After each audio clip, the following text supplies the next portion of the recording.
할렐루야. 저도 목사님처럼 좀 하이텍을 한번 써보겠습니다.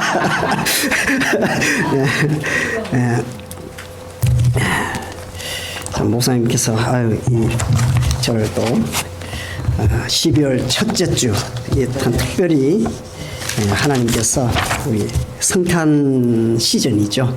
이때에 또 세워주셨는데 부족하지만 우리가 오늘 말씀에 은혜를 받으시기 바랍니다. 제가 오늘 제목을 교회와 결혼하신 하나님. 하나님도 결혼하시나? 그래서 우리가 지금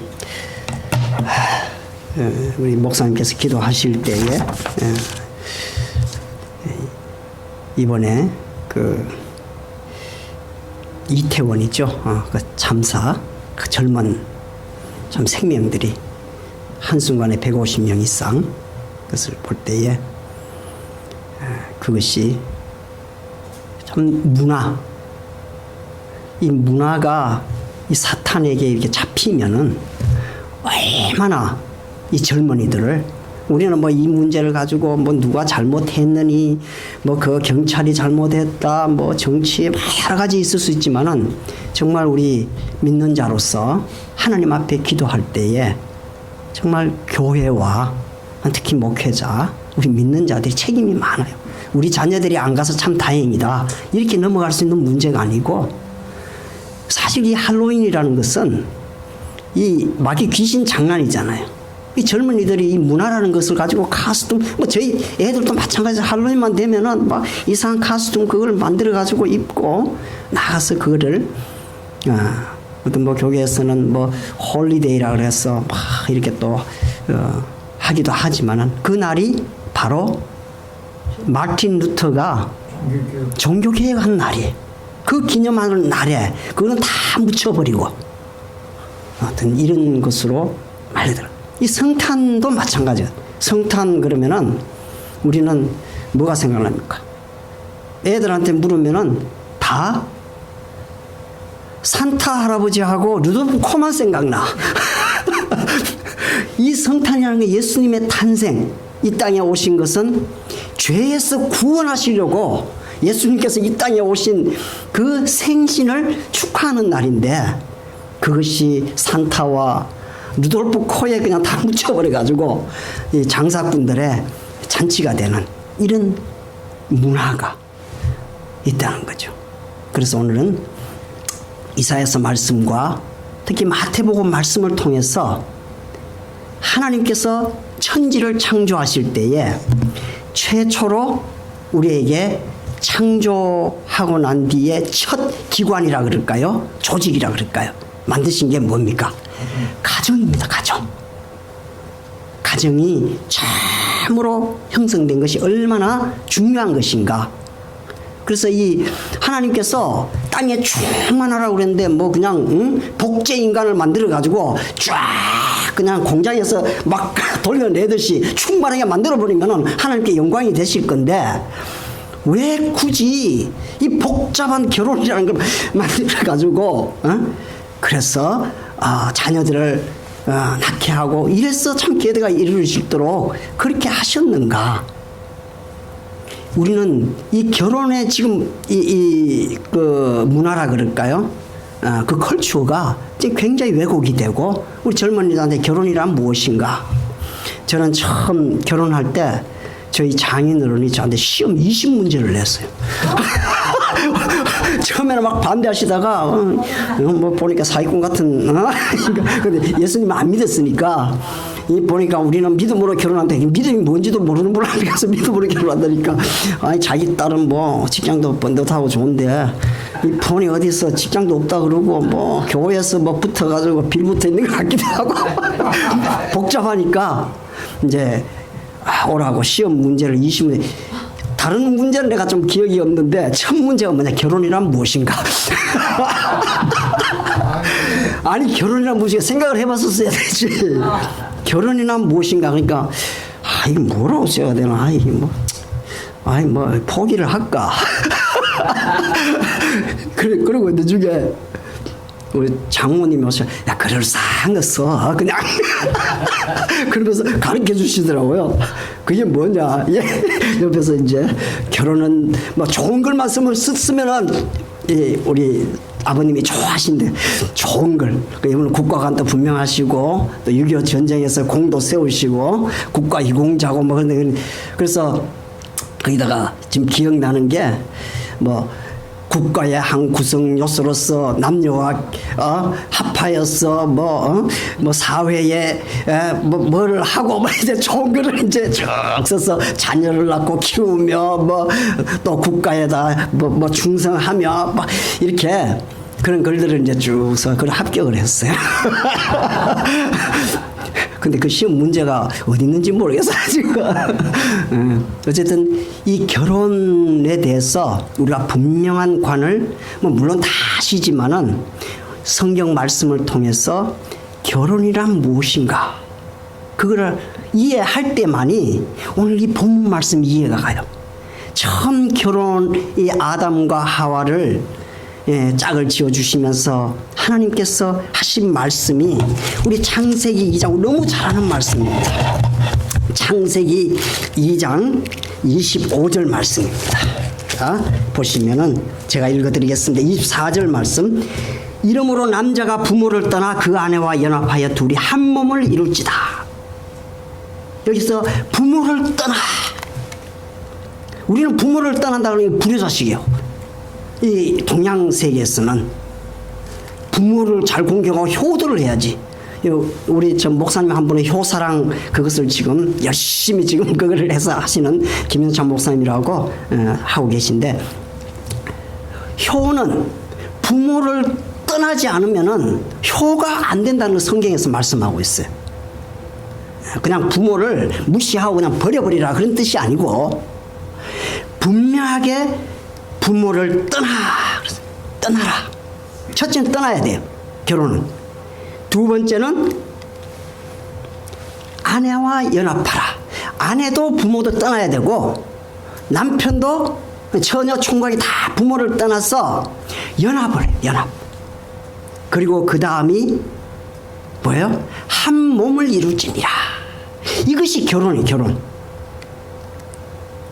그 결혼을 우리가 생각할 때 아주 로맨틱하게 낭만적으로 생각하다가 결혼해서 실패를 많이 하죠. 생각했다가 그래서 제주도 갔다가 돌아오면서 깨지는 경우가 상당히 많다 그러잖아요. 왜? 낭만적으로 생각했는데 막상 결혼을 하고 보니까 거기에 따르는 아픔이 있다는 거예요. 결혼은 반드시 떠나는 아픔이 있어요. 부모가 보내는 아픔도 있고 보내는 아픔도 있을 뿐만 아니라 자식이 부모를 떠나는 아픔이 있어요. 하나님께서 아브라함을 부르실 때 뭐라고 그랬습니까? 너는 본토 아비집을 떠나 내가 내게 지시할 땅으로 가라 그랬어요. 바로 이 또 결혼하고 이 관계가 있는 거예요. 하나님께서 말씀하실 때는 본토 친척 아비집 그 안정된 곳 그곳을 떠나지 않으면은 나와 관계가 없다는 거예요. 그리고 내가 지시하는 그 땅, 오늘 말씀에도 뭐가 나옵니까? 내 땅과 결혼한 것 같아. 땅이 결혼한 것 같아. 누구하고? 하나님하고 결혼했다. 그와 마찬가지로 그 땅 또한 너를 축복할 것이다. 이렇게 떠나는 아픔이 반드시 있게 됩니다. 그래서 결혼이라는 것은 우리가 생각할 때 그런 로맨틱한 거 물론 그것도 있겠죠. 그렇지만은 정말 결혼의 실상은 우리에게 떠나는 아픔이 있고 또 연합해서 여러 가지 문제를 많이 일으키고 그것도 한 몸을 이루기까지 또 한 몸을 이루고 난 뒤에는 어떻습니까? 자녀를 낳고 자녀에 대한 여러 가지 문제들이 많이 일어나죠. 그 과정을 통해 가지고 하나님께서 내가 너희를 창조하고 너희를 어떻게 사랑해 가는가를 우리는 배워가는 거예요. 오늘 참 말씀 가운데 우리가 먼저 1절을 한번 보겠습니다. 나는 시온의 공의가 빛같이 예루살렘의 구원이 촛불같이 나타나도록 시온을 위하여 잠잠하지 아니하며 예루살렘을 위하여 쉬지 아니할 것인즉. 하나님께서 시온이라는 예루살렘은 우리가 말하는 구약의 교회예요. 이 교회와 내가 결혼을 했다. 결혼을 해서 이 예루살렘의 구원이 지금은 어떻게 돼가 있다는 거예요. 현재는 구원을 받지 못한 상황입니다. 시온을 위해서 쉬지를 아니하신다. 이는 뭘 의미하느냐, 하나님께서는 한번 이 언약을 맺으시면은, 그 언약이랑 결혼하고 관계가 있는데, 결혼이라는 것을 한번 하게 되면은 하나님은 절대로 이혼이라는 하나님 사전이니까 죽기 전에 그 말이 좀 그렇지만, 하나님 앞에서는 이혼이라는 용납이 안 된다. 그래서 우리가 이 이스라엘 역사를 보면은 이스라엘은 끊임없이 어떻게 하나님을 떠나요. 호세아서에 마찬가지로 호세아가 하나님께서 명령을 받아서 고멜이라는 그 창녀를 데려다가 같이 살려고 해보는데, 이 살다 보니까 너무 고리탑을 하니까 또 바꾸려고 또 이 남자 저 남자 좋은 물찬 제비를 찾아서 자꾸 나가다 보니까, 그리고 또 데리고 오라 그래. 데리고 오면 또 나. 이 이스라엘 민족이 그랬다는 거예요. 내가 이스라엘과 같이 결혼을 했는데, 와이프라고 불러요. 그것이 이사야서 1장 21절에 나오죠. 그러나 너희는 harlot, play harlot이라는 거예요. 창기와 같이 되어버렸다. 창기들은 끊임없이 그냥 밖으로 이 남자 저 남자 찾아다니죠. 그래도 하나님의 마음은 어때요? 더 데려다 놓고, 그래 좀 정신 차리고 나하고 같이 살자. 또 토라져 있는 것을 또 달래고, 그래서 또 살자. 그러다가 조금 살다가 또 살만하면 또 어디 다른 남자 또 찾아가서 이것저것 다 그냥 벗길 거 다 벗기고 다 잃어버리고, 또 그랬으면 또 찾아와서 또, 그게 이스라엘 역사예요. 하나님께서 그렇게 표현을 하고 있습니다. 그게 우리의 신앙생활이 그렇지 않습니까? 그런데 하나님은 한번 시작한 것은 결코 포기치 않는 분이라는 거예요. 그래서 우리는 이 믿음을 가질 수가 있는 거예요. 하나님은 포기하지 않기 때문에 우리가 끝까지 믿음으로 갈 수 있다는 것을 1절에서 말씀하고 있습니다. 그리고 2절을 보시게 되면은, 이방 나라들이 내 공의를 왕이 다 내 영광을 볼 것이요 너는 여호와의 입으로 정하실 새 이름을 일컬음이 될 것이라. 하나님께서는 이 이스라엘과 결혼을 하셨어. 이 이스라엘을 어떻게 해요? 다른 열왕들이 다 그 영광을 볼 때까지 여호와의 입으로 정하실 새 이름으로, 너희들은 옛날 이름은 창기야. 근데 이제는 영광스러운 새 이름, 그것이 어디에 나와 있냐면은 우리 신약에는 계시록 2장 17절입니다. 귀 있는 자는 성령이 교회들에게 하시는 말씀을 들을지어다. 이기는 그에게는 내가 감추었던 만나를 주고 또 흰 돌을 줄 터인데, 그 돌 위에 새 이름을 기록한 것이 있나니 받는 자밖에는 그 이름을 알 사람이 없느니라 그랬어요. 그 새 이름을 주신다. 우리에게 이기는 자, 예수 그리스도를 믿고 세상을 이기신 이 예수님을 믿고 승리하는 자에게 주시는 새 이름, 그 받는 자만 안다는 거예요. 그렇게 일컬음이 될 것이다. 이름이라는 것은 무엇입니까? 우리가 어떤 것을 이름을 지을 때에 그 오너십이라고 그러죠. 주인이 누구냐? 주인이. 그것이 바로 하나님이 주인이 되신다. 하나님이 주인이 되시면 하나님이 책임을 지고 보호하시고 모든 필요를 다 채워주시고 그것을 하시겠다는 그 하나님의 마음인 거죠. 또 그리고 3절에 보면 너는 또 여호와의 손에 아름다운 면류관, 내 하나님의 손에 왕관이 될 것이다. 이 교회, 우리 교회는 뭐예요? 믿는 자들의 모임인 거예요. 우리 토렌스 주님의 교회 믿는 자들의 모임이죠. 우리 한 사람 한 사람들이 다 교회의 일원인 것이죠. 그래서 우리 한 사람 한 사람을 여호와의 손에 아름다운 면류관, 이 왕관이라는 거는 왕이 왕관을 들고 어떻게 합니까? 항상 닦습니다. 반짝반짝하게. 그랬어야 사람들이 존경을 하니까. 그 면류관이라는 거야. 하나님의 손의 왕관이 될 것이다. 누가? 너희 믿는 자들이. 바로 교회가 그렇다는 거예요. 그리고 우리가 4절에 보게 되면요, 다시는 너를 버림받은 자라 부르지 아니하며 다시는 내 땅을 황무지라 부르지 아니하고 오직 너를 헵시바라 하며 내 땅을 뷸라라 하리니 이는 여호와께서 너를 기뻐할 것이며 내 땅이 결혼한 것처럼 될 것이라. 여기에 좀 어려운 말이 헵시바. 헵시바 몸 찬양단이 들어오는 권사님이 준비하는데, 이 헵시바라는 뜻이 뭐냐면은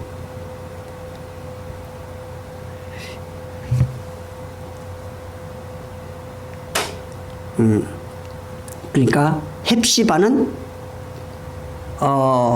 하나님의 기쁨이 그 여자에게 있다, 이런 뜻이에요. 여성을 쓰는 게 대부분 예루살렘이라는 거 다 여성을 쓰거든요. 그래서 그러니까 신부에게 있다고 이게 표현을 해도 무관한 것 같아요. 하나님께서 결혼한 이 예루살렘, 결혼과 관계에서 이 신부에게 하나님은, 한마디로 이야기하면은 하나님이 왜 사시냐 그러면은 나는 예루살렘 때문에 산다. 예루살렘만 보면 기쁜 거야. 힘들더라도 집에 돌아와서 아주 어린 이쁜 딸을 보면은 그걸 보면서 그냥 모든 시련들이 다 잊어버리고 내가 왜 이렇게 사느냐, 넌 너 때문에 산다, 이런 의미가 바로 헵시바예요. 헵시바. 우리를 그렇게 생각을 하신다는 거예요. 뷸라라는 것은 결혼한 여자를 뷸라라고 불러요. 결혼한 여자. 결혼한 여자는 남편이 있고 든든한 버팀목이 있다는 그런 의미인 거예요. 이렇게 울타리가 쳐져 있는 그런. 그래서 내 땅은 결혼한 바가 될 것입니다.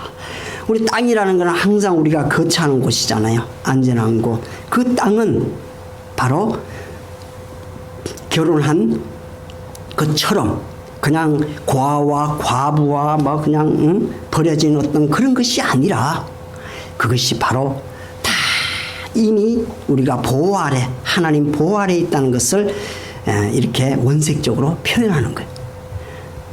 그 5절 보시게 되면은 마치 청년이 처녀와 결혼한 것 같이 내 아들들이 너를 취하겠고, 청년이 처녀와 결혼하면 우리가 좀 이해가 가는데, 아니 아들이 어떻게 나를 데리고 엄마하고 결혼을 하느냐, 이런 망측한 일이 어딨냐, 이런 생각을 할 수가 있는데, 이 문제는 바로 오늘 마태복음에 보면 잘 나타나가 있어요. 우리 마태복음을 한번 보시게 되면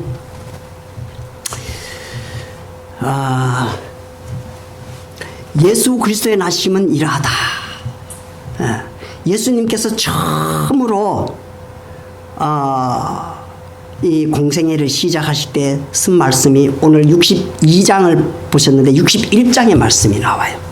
61장에는 성령이 내게 임하심으로 가난한 자에게 좋은 아름다운 소식을 전하고 상한 자 고치고 아픈 자 고치고 막 쭉 나옵니다. 1절에서 3절까지 61장에 나옵니다. 그것이 예수님의 사역이라는 거예요.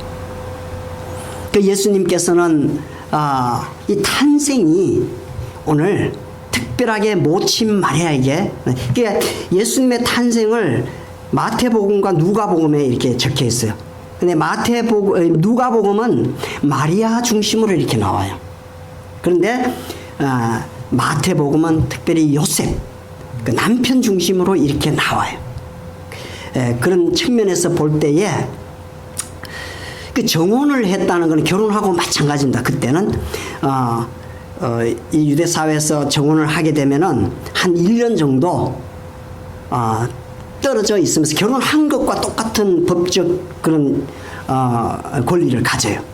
그러면서 남편은 가서 집을 앞으로 신혼살림 살 집을 열심히 1년 동안 준비하고 그 다음 아내를 맞이할 준비를 하고, 또 아내는 1년 동안 신부 수업을 하면서 어떻게 남편의 그 결혼 생활을 어떻게 해야 될 것인가 그렇게 서로 이렇게 하는 그런 모습을 볼 수가 있습니다. 그런데 지금 한참 요셉은 뭐였습니까? 건축가였었어요. 몫으로서 참 앞으로 건축가가 되어서 좋은 건축 회사를 차렸어. 참 오손도손 마리아와 함께 참 잘 살아보려고 그렇게 생각을 했는데 갑자기 어떤 일이 일어났습니까? 정혼하고 동거하기 전에 잉태된 것이 나타났다. 성령으로 잉태된 것이 나타났다. 아니 하나님이 오실 거면은 좀 폼나게 오시지 왜 사람의 그 마리아의 시골 처녀 마리아라는 이름은 흔해 빠지는 우리 한국에 말하면 순자 말자 뭐 종순이 뭐 귀자는 참 귀한 거야. 이름이 우리 저희 어머니가 귀헌인데 얼마나 그 외할아버지가 귀하게 생각해서 귀헌이라고 귀자라고 전체 그런 이름과 맞춰 마리아 그러면 막 누구나 그냥 다 부르는 이름들이 그 처녀의 태를 빌려가지고 오시겠다고. 그 하나님이 왜 굳이 이런 방법을 택하셨는가? 또 어쨌든 그 누가복음에 보면은 이 마리아가 그것을 참 하나님의 은혜를 덧입고 하나님께 모든 걸 맡깁니다. 그리고 나중에 누굴 찾아갑니까? 엘리자베스 할머니하고 우리 사가랴 할아버지를 찾아갑니다. 먼저 그 늙은 사람이 세례 요한을 배가 있는 그래서 이제 거기를 찾아서 한 3개월 있습니다. 3개월 있으면 한 4개월 됐다고 치고 그래 돌아오면은 배가 자꾸 숨길 수가 없으니까 요셉이 그런 소문을 듣는 거예요. 저 같으면은 이화 XX 하면서 그냥 당장 찾아가가지고 끌어내라고. 그 유다가 그랬죠. 유다가 다말하고 참 며느리하고 그렇게 하고는 그냥 뱉다 그러니까 당장 불러내가 그냥 당장 불에 태워야 된다고 그냥 당장 죽여야 된다고 며느리. 아니 자기가 했거든. 이게 그 당시의 현상인 거예요. 정말 당시에 정혼한 여자가 애를 베면은 돌에 맞아 죽여도 아무 상관이 없는 그런 상황. 그런데 우리 19절 보면 남편 요셉은 어떤 사람입니까? 어려운 사람은 어떤 사람이냐면은 저를 드러내지 아니하고 가만히 끊고자 했다. 왜 요셉인들 열안 받겠어요? 얼마나 생각이 많았겠어요? 이걸 드러내야 도대체 어떤 놈하고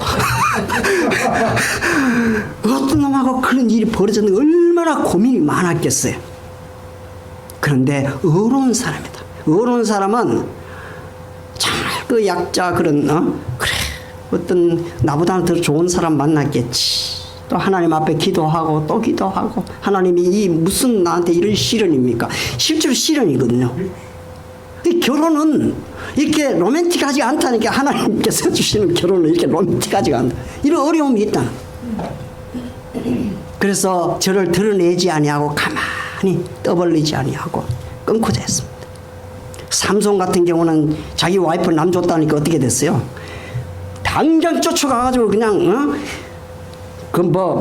여우 300마리를 잡아가지고 그거 어떻게 그걸 다 잡아가지고 다 꼬리를 매가 횃불 해가지고 그 곡식밭을 다 태워버렸어 그냥.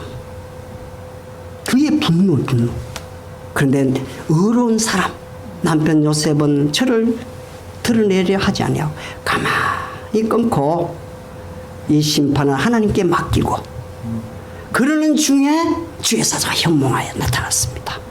다윗의 자손 요셉아, 야 너는 왕손이 아니냐? 내 안에 마리아 데려오기를 무서워 말라. 제게 잉태된 자는 성령으로 된 것이니라. 그래서 우리가 오늘 사도행전 외웠지만 그 속에 예수님께서 뭘로 잉태됐다고요? 성령으로 잉태됐다. 우리 그걸 믿는 거예요.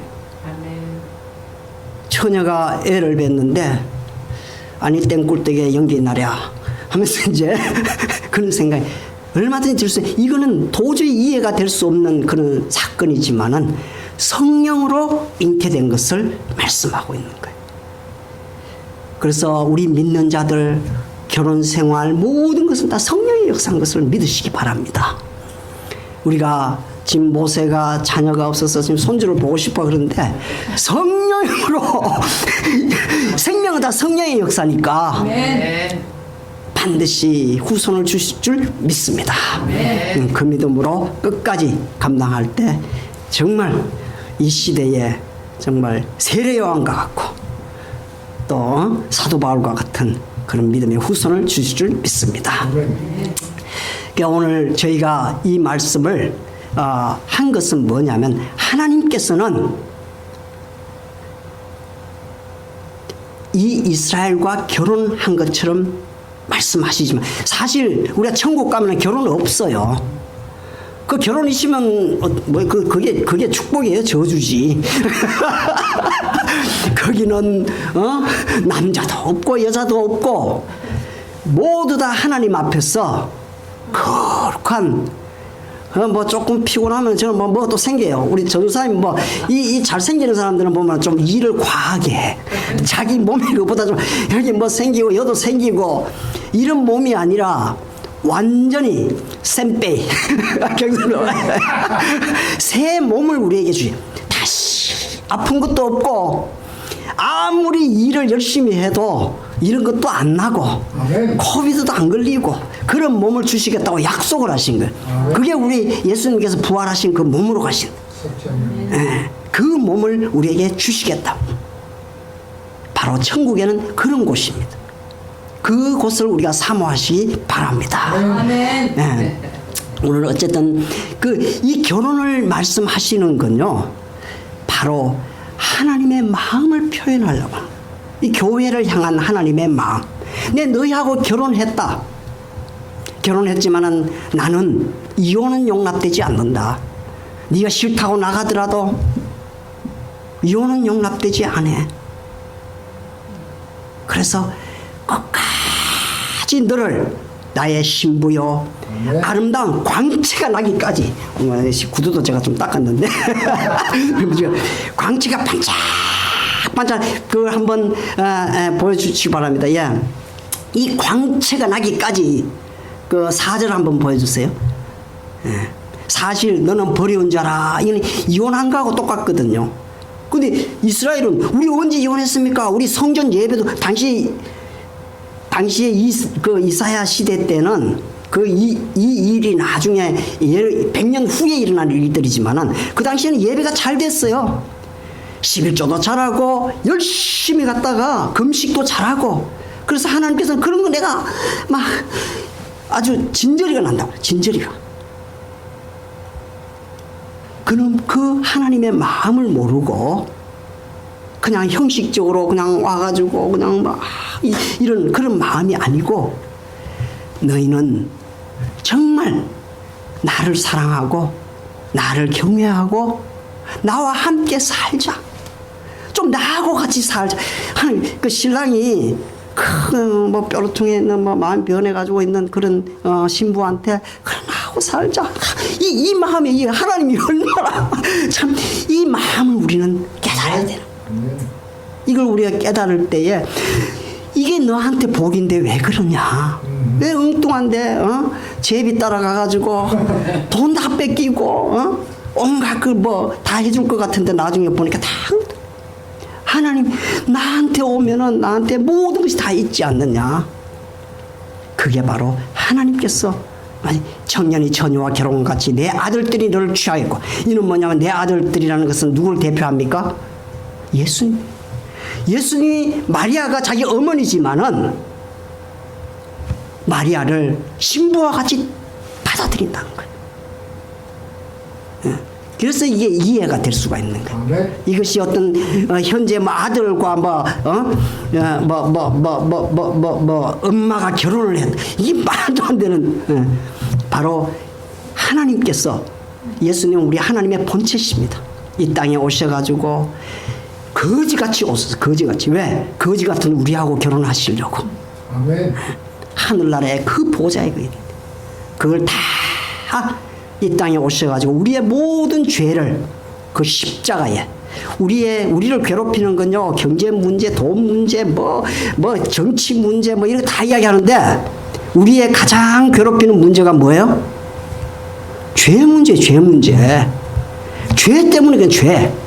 이 죄를 없이 죄만 없으면요 모든 것이 다 해결이 돼요.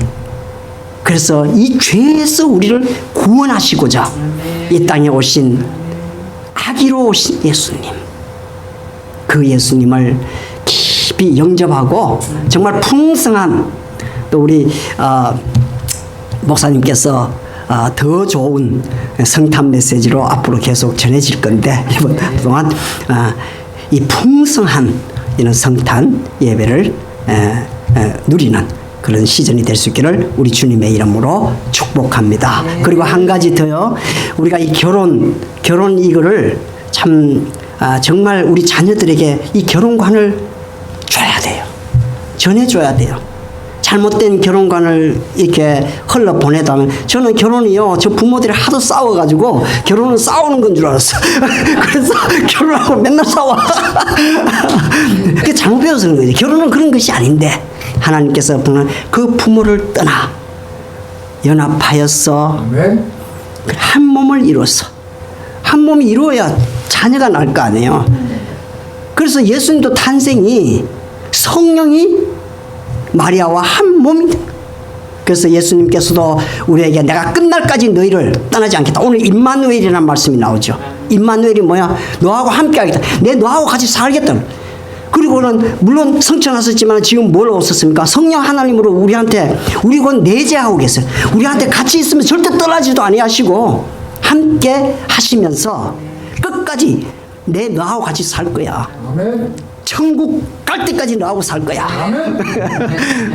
이 은혜가 우리한테 있음을 믿고 우리 주님께 감사와 찬양을 올려드립니다. 기도하겠습니다. 하나님 감사합니다. 참 이 말씀을 어떻게 전해야 될지 다 알 수 없고 우리가 어떻게 이해해야 될지 다 알 수 없지만은 아버지 하나님 참 저희와 한 몸이 됐었어.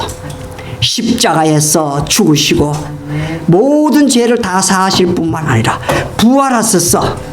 또 성령 하나님을 보냈었어. 저희와 한 몸이 됐었어. 떠나지 아니하시고 참 이 아버지께로 가는 그 길로 인도해 가심을 감사와 찬양을 드립니다. 아멘. 이번 성탄절 아버지 하나님 특별히 우리 후손들 젊은 세대들 불쌍히 여겨 주소서. 아버지 하나님 성탄의 그 의미를 깊이 깨닫게 도우시고 그들에게 생명의 역사가 있게 축복하여 주시옵소서. 아멘. 우리 주님께서 우리 주님의 토레스 주님의 교회와 결혼하여 주셔서 감사합니다. 아멘. 함께 하시고 이곳에서 많은 생명을 열매를 남기실 것을 믿습니다. 아멘. 아버지 하나님 이 교회 저희가 끝까지 이 믿음을 굳게 붙잡고 주님을 섬기며 아버지 하나님의 영광을 볼 수 있도록 축복하여 주시옵소서. 아멘. 예수님의 이름으로 기도합니다. 아멘.